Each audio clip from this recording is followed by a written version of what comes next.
Music videos first began to develop in the 1920s when a man named Oscar started experimenting by putting tracks and visuals together. This led to A Composition in Blau and Fantasia, which was produced with Walt Disney in 1940. The 40s and 50s were also a very popular time for musicals. This was very influential for music videos because it was film footage played alongside music, so these could be seen as a very early type of music video. Then in 1957, Elvis Presley released a film which promoted himself and his new album called Jailhouse Rock. He used a clip from this film as the music video, or the early prototype of a music video. Then in 1964, the Beatles released A Hard Day's Night, a mock documentary about themselves, which was a very good promotional tool as no one else had done this kind of thing before. And it promoted the image of the fun guys that they wanted their audience to see. Then in the 60s came the Monkees. At this point it was starting to become more about the looks of the members of the band rather than how they actually sounded, which is the mainstream idea that pop seems to focus on now. So this is when the idea was first starting to develop. Then with shows like Top of the Pops, Ready Steady Go, American Bandstand, music was starting to be shown on the TV. But at this point there was no real technique in how the music videos were shown. Often the video was out of sync with the music. But then in 1975, Queen were the first to use visual effects in the video. They didn't want to be seen as miming artists, as often other artists were on TV shows. They were just lip-syncing or miming. So they show a live performance in their video to prove that they are real artists. MTV first aired in 1981. It revolutionised the music industry and created a whole new culture. It was a new outlet for UK artists. It meant it was easier for them to make it internationally. Appropriately named Video Killed the Radio Star was the first music video to be shown on MTV. And then in 1985, MTV Music Awards were created, and music videos were re-established as a medium that people wanted to work with, that people wanted to work on, create for. And this is how we get Thriller. The short film with production values, with a lot of narrative, costumes, props, actors, John Landis directing, and of course Michael Jackson as the main star. It was a really good promotional tool then, and it's still very popular now, so it's been very influential. Music videos are good as promotional tools because it's an outlet for the artist to express themselves and express their creativity, and it's more of a platform for them to perform at, so they can perform to their audience and they can show their audience who they are.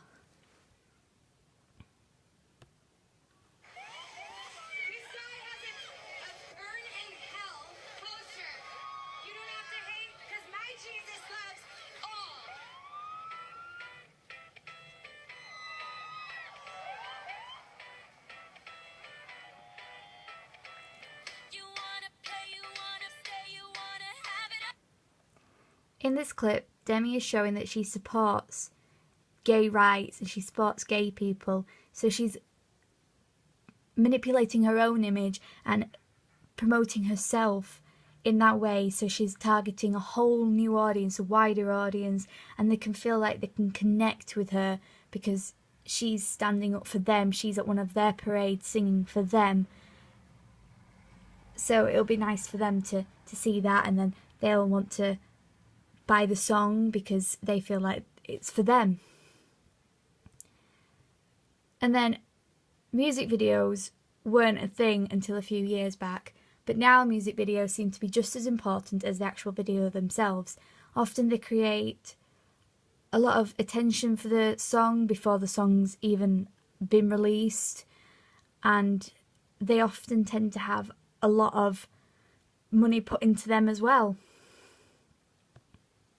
Pieces keep on falling out, and I pick 'em up myself, but I'd let you steal the buttons from my eye. To go around with puppets that look like the artists, it will have cost them a fair amount of money to make, create, edit, and to put the film out there.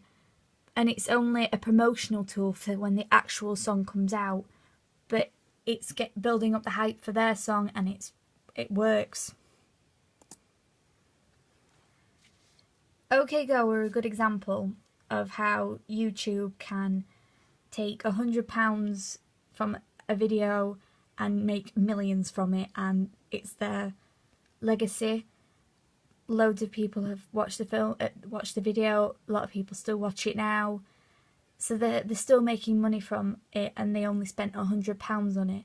So it's a lot easier for independent artists to make it through sites like YouTube, and it's easier for them to create a product, and it's cheaper to create the product. It's just easier to get it out there. Another way for income to be made through music videos is by product placement.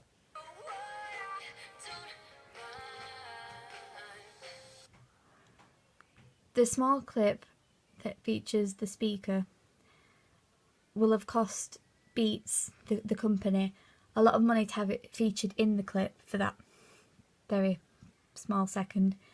But a lot of people will have seen that clip, and a lot of people will have seen that speaker in there, and many of them will have gone out and bought that speaker because it featured in the video.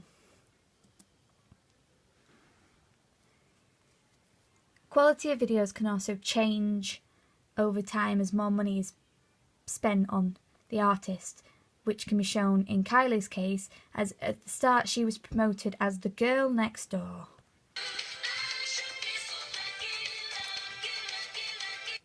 Demonstrated here with Lucky as she's dancing around a bedroom in a white nightgown, which is often connotated as innocence, and that was just the image that the producers were pushing for. But then once she left the record label Stock Aitken and Waterman, she wanted to become more flirty and more independent, and with her newer songs she started to appeal for the electronica and the dance charts.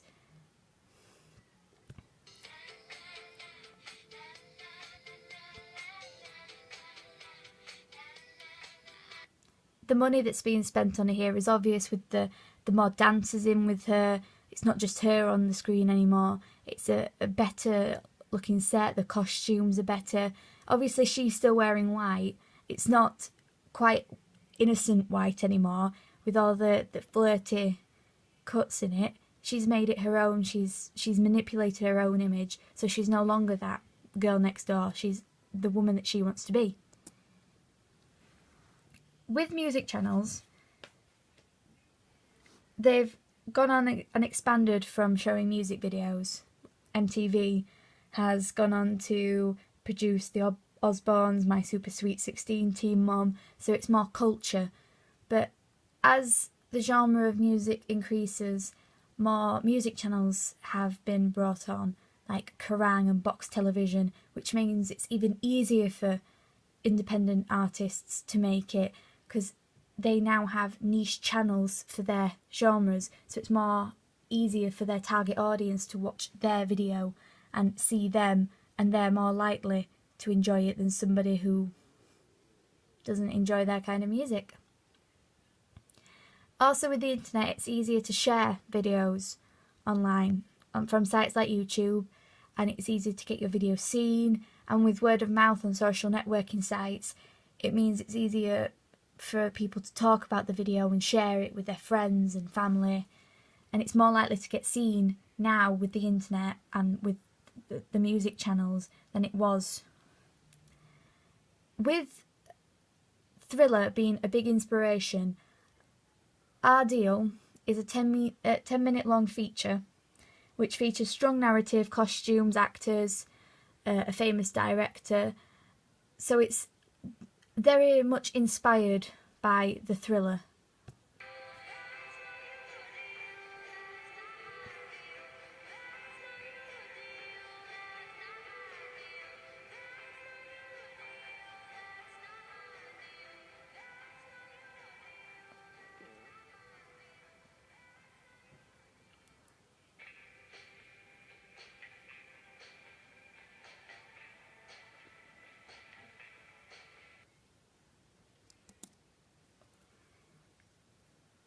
When Pink went on concert, on tour, showing concerts, she released a DVD of the concert.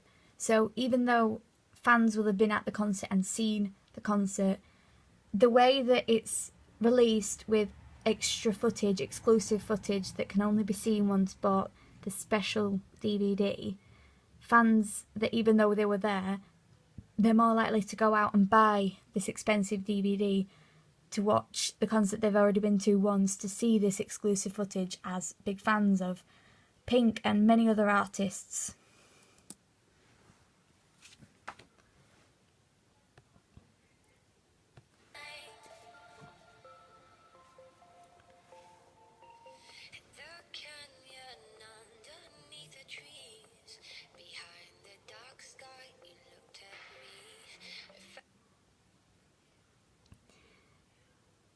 With music videos, they can promote movies, they can promote TV shows, and they can promote products and adverts. The videos are more likely to be remembered if they're featured with a movie that's done really well in the box office. For example, here Ellie Goulding is singing a song for Divergent. It's very linked with the film. Mise-en-scene wise, she's got matching tattoos to those of the characters from the film. It can be seen with the matching clips that are put in from the film. There's costumes that match, props, location. A lot of similar shots are used as well. So the tie-in is mutually beneficial for Ellie and for the film, as it's promoting both of them. With the internet, it's easier to access websites and it's easier to download.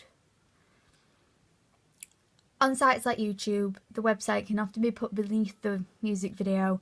It's a lot easier for the audience to get to that link, and once on the website, there's merchandise that they can buy, there is other music that they can buy, and with MP3 being a lot easier to download than go out and buy a CD, it's more convenient for the audience to download it.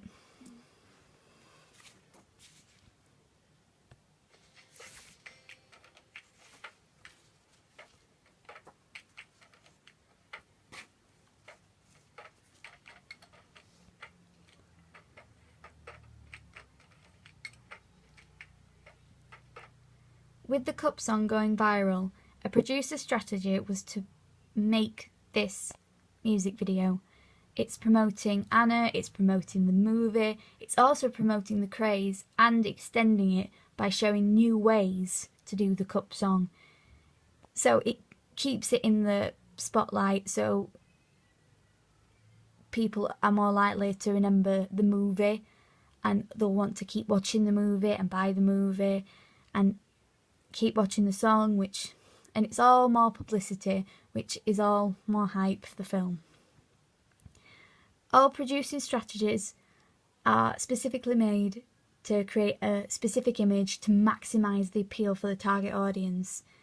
They want to show the artist as rich, sexy, successful, everything that these potential fans want to be. And there's no publicity that is bad publicity. Controversy, banned videos are easy to find on the internet. It's all conscious decisions, which is shown very well with Miley Cyrus.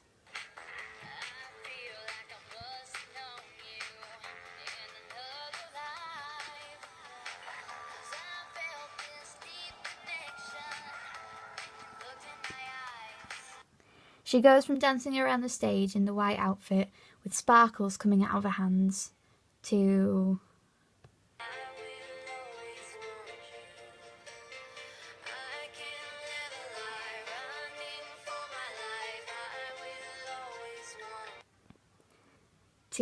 dancing around riskily and licking a sledgehammer and swinging on a wrecking ball naked.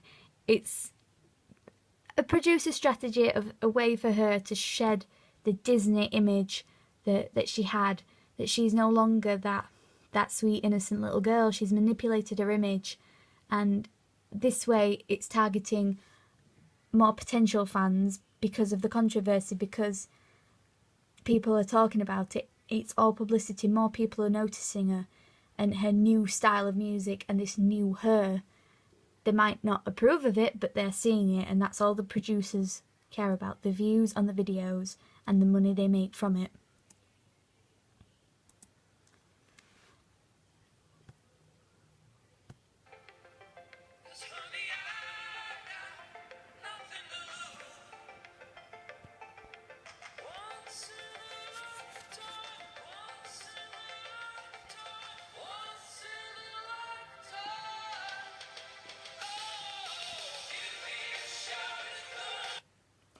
With this narrative, it's a very typical storyline. The boy meets girl, they fall in love, and the music video is the story of how they fall in love.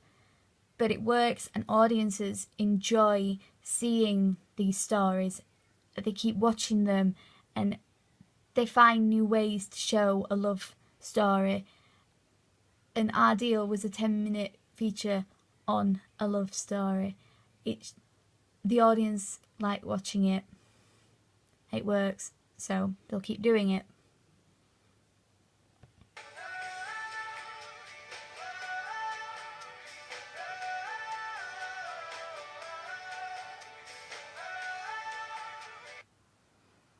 Here, Maroon 5 are doing the same thing that Queen did by showing live footage in their video, and it's showing that they are artists, that this is what they do, that they enjoy what they do, and it makes the audience feel like they are part of that big screaming crowd for them and enjoying it. It makes them enjoy it more, seeing all these people enjoy the music as much as the band enjoy their music.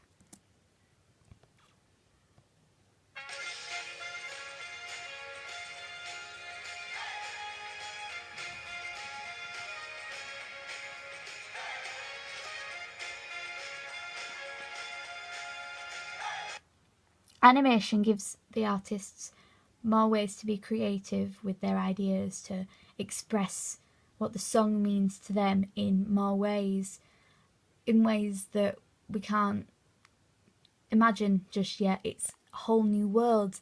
In a way, it can be linked to surrealism, because watching the video, you question what you've seen and you want to watch the whole thing again to see if you can figure out what's going on and what the idea is with the narrative.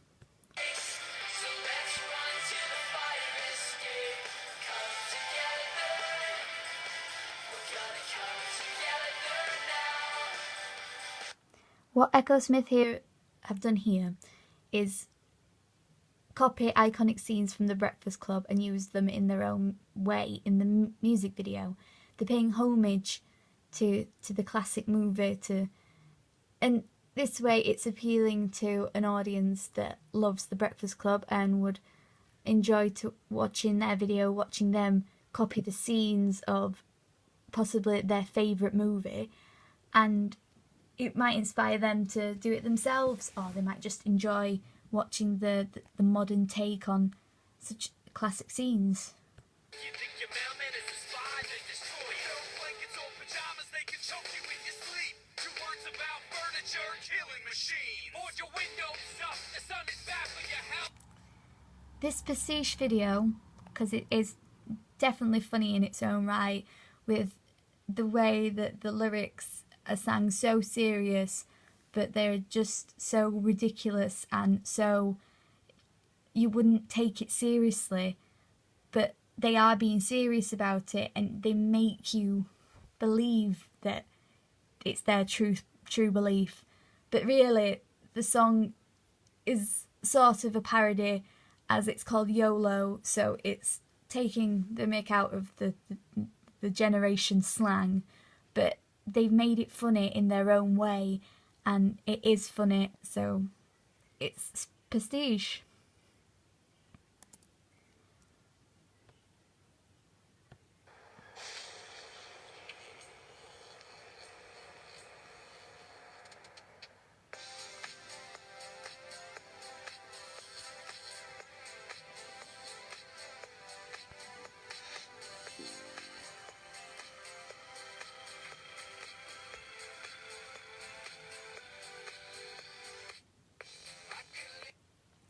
when watching the video, the first thing you expect isn't quite for people to start appearing on stage and dancing and jumping out of picture frames and dancing, all because some lightning struck the building. So it's definitely thinking it'll be one thing, but it turns out to be something else. Look at my mom, she's got it going on. Ha! You're blinded by her jewelry. When you turn your back, she pulls out a flask and forgets his infidelity. Oh, she's coming to the attic. Plastic, go back to being plastic. The song consolidates the video consolidates the song's meaning. The audience can connect more with the song this way by watching it play out before them. And with the lyric interpretation in there as well, it gives deeper meaning and more depth to the video, and they can connect more with the lyrics and what's going on in the video.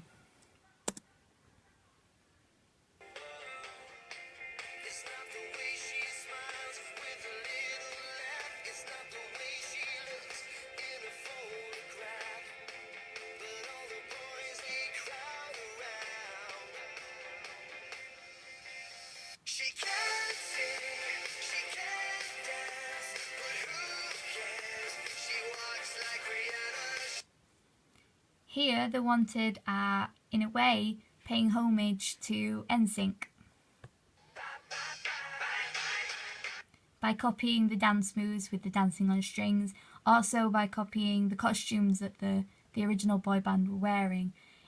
In this way, they're linking themselves to the boy band, and because they are a boy band, all the way through the music video, they're referencing to all the famous boy bands that have made it, and they want to put themselves up there with those famous boy bands that will be remembered. And it's promoting themselves, it's promoting all the boy bands from before. And also the video is consolidating the song meaning when it shows that the girl in the video can't dance, which is part of the lyrics. Another song about a chapter I'll never understand. This is a rom-com, kill a director. This is a rom-com. With the Wombats not having quite as much as a production value as a lot of other artists, adding effects is a lot easier than it was a few years ago, so it means that they can make this video unique. They can take a video that they've managed to make cheaply and add some effects which gives it a unique twist. It just works better for them to promote themselves, to appeal to an audience with the little twist, with the effects.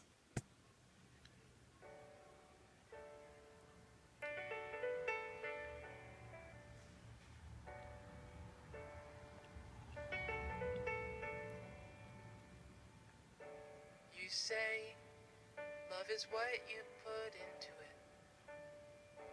You say With the multi-image, it means that there is more going on in the shot, which keeps the audience's attention for longer, and it's better for showing the narrative, with showing two things that are going on at the exact same time but in different places.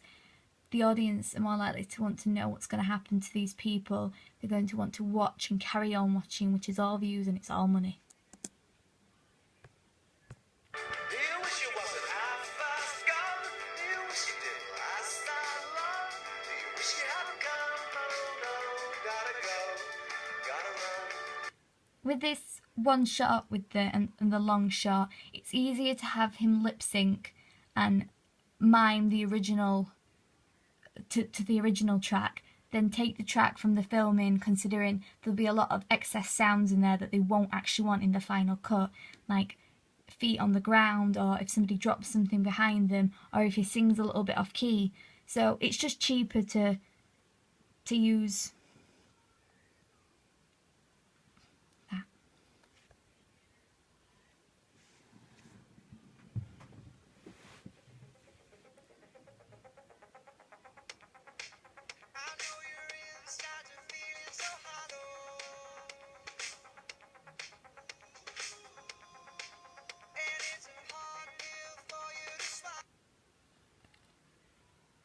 Chroma key allows the artist to be more creative, and it means that they can do new stuff that's not been done before, so that it can appeal to the audience in that way, because it's unique and it's new for them. They've never seen this kind of thing before, so they're interested, they want to see how it's going to be played out, what's going to happen.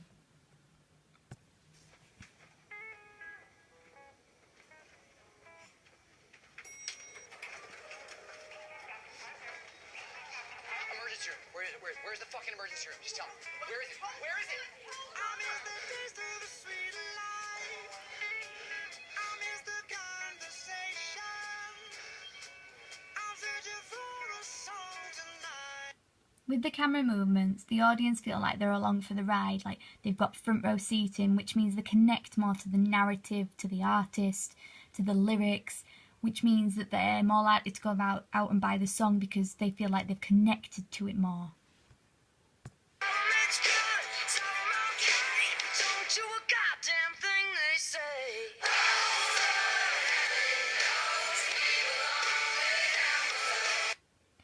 With the low angle shots, looking up at the people, it's as if it's putting them in a place of power, considering that the song is talking about how they're going to go to hell and they don't need God and they don't need the heaven. They're just putting themselves in that place instead, and they're making themselves powerful. So the low angle fits in, and it shows that, and there are close-ups on freaky things that are going on in the video to show that these people feel like they're messed up, and that the stereotypical idea that they belong in hell. Personally myself, I would have added a canted angle in, just because in horror films and in thriller films it's to show that something's a bit off kilter, that things are a bit wrong, and I feel like that would have fit in with the genre, the rock and the storyline for the video, that things are wrong and a bit black, and it would have just given it that little bit of extra edge. The video that I used for multi-image also is good for cutting to the beat.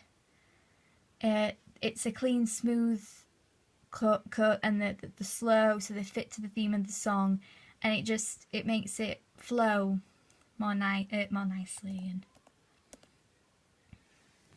in conclusion, videos have always been optimised to promote the artists.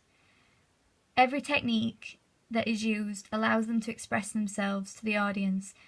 They can connect more with the artists. So it's important, because the music videos would all look the same otherwise, which means the audience would be bored and they wouldn't buy anything.